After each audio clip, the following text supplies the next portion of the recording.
I want to thank everyone in the Sembrich community for watching this. Indeed, I'm very excited to celebrate the summer of 2021, nature and music, with yet another one of my favorite Beethoven piano sonatas, the Pastorale, opus 28, in D major, which is number 15 of the 32.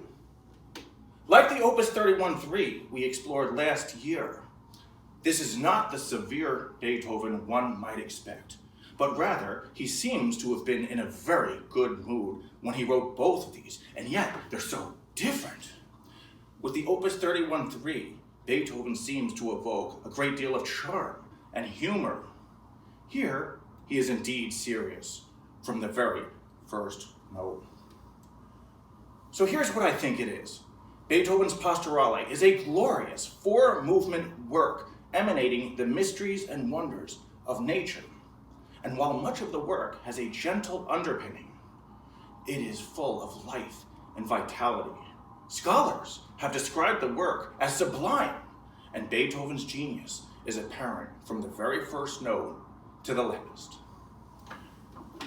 We open in 3/4 time, a warm glow, and above all, we must go for that most beautiful of sound.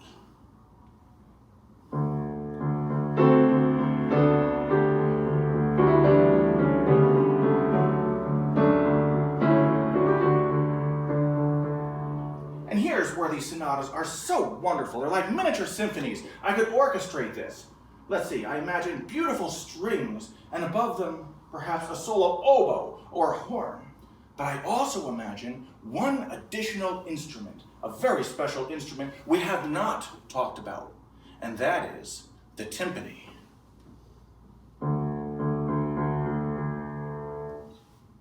Some people imagine the timpani as supporting loud, bombastic music.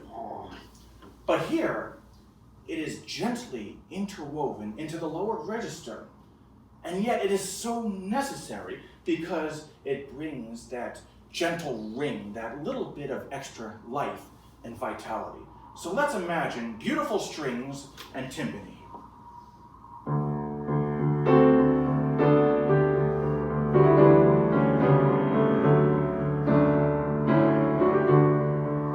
And here we have the woodwinds on top.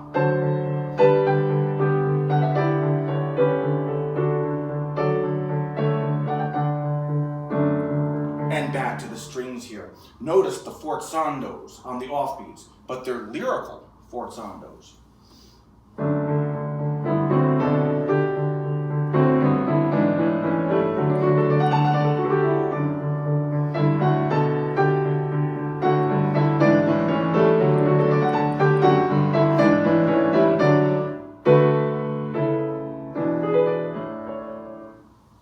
So the music seems to grow and grow like a shining light until we get to our glorious transition theme.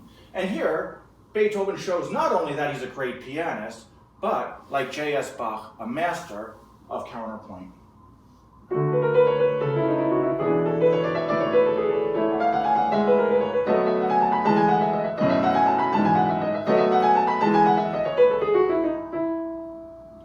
Now he seems to surprise us, bringing us to a place of mystery and wonder.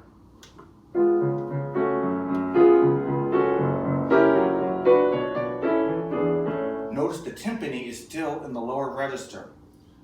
And then we have it again. But notice this time we have those very unusual dynamics. Not loud, loud, loud, loudest, but loud, loud, loud, soft.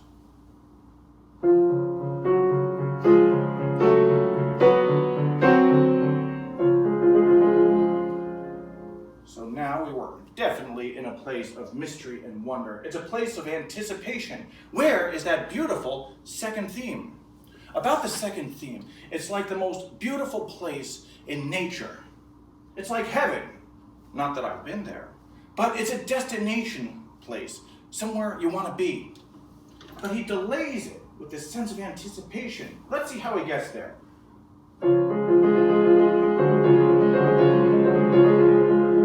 Still not there. Getting close. And then we have our destination spot. And the most natural thing would be to sing it out forte, but that's not what he writes. He writes drop, play piano. But if we just drop, it'll be dead, and we can't have it be dead, so we have to still make it sing like the strings of the Philadelphia Orchestra. So let's try this stretch from the place of anticipation to a little bit of our destination spot.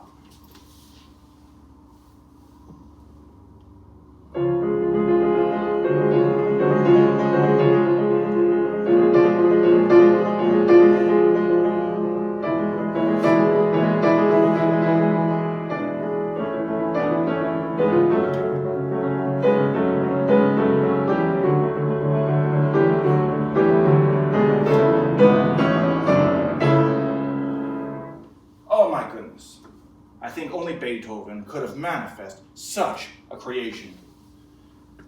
The second movement celebrates nature and music in a very different way. It's like we're going on a hike in the woods. Let's see what we come across along the way.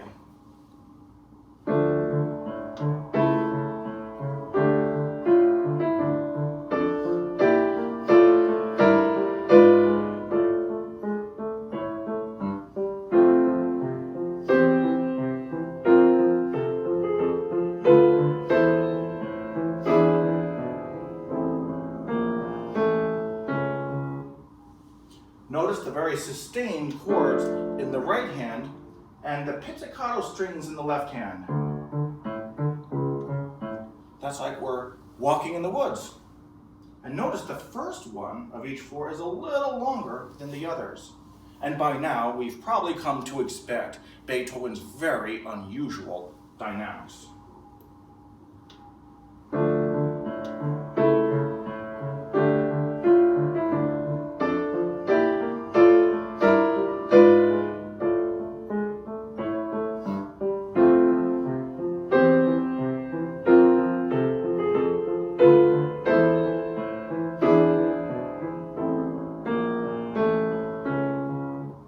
Gets a little mischievous there at the end. Not tragic, just mischievous. And then a minute or two into it, we stop our walking in the woods. We just stop, take a pause, and notice something.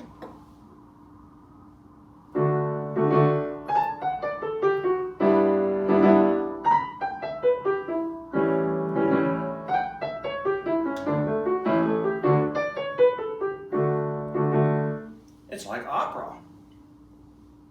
And then when our first theme returns, this one, we'll notice a few extra notes in the right hand. It's like we're not alone anymore. Maybe there are other people with us. Maybe the animals. Maybe our thoughts and memories, relics from the past. Maybe all of it, some of it, none of it. But in any event, notice the extra notes in the right hand, and it definitely does seem enchanted.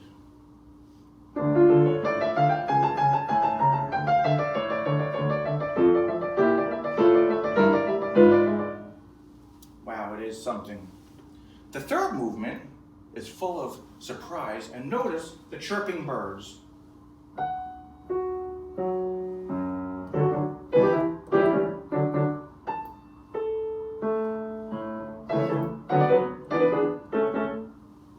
And then finally, we have our fourth and final movement, which is a gorgeous rondo swaying in the breeze. Notice the gentle 6/8 lilt.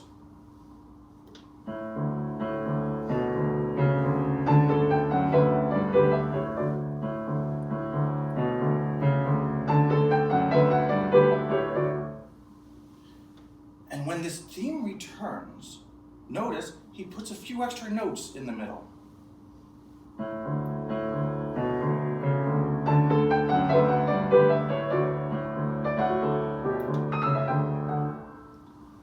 And then when it comes the third time, yet a few more notes.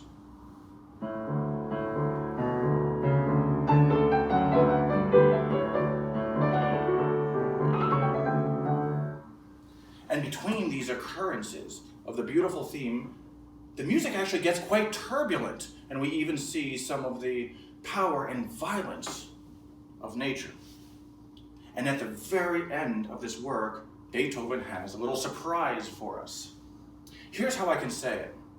Of the 32 piano sonatas, with regard to technical difficulty, I would say that this one ranks somewhere in the middle. It's not the hardest, not the easiest, but at the very end, out of nowhere, he gives us the most technically difficult ending of any of the 32 piano sonatas. It really is a technical hazard, but what a glorious ending it is. And it's something to listen for. So there it be, one of my favorite Beethoven piano sonatas, the Pastorale, opus 28 in D major. In our next video, I will perform the complete work in its entirety. And remember, Beethoven was constantly nourished by nature. He once wrote, "In the country, it seems as if every tree said to me, 'Holy, holy, nature is a glorious school for the heart.'" And as always, to everyone of the Sembrich community and beyond, thank you for listening.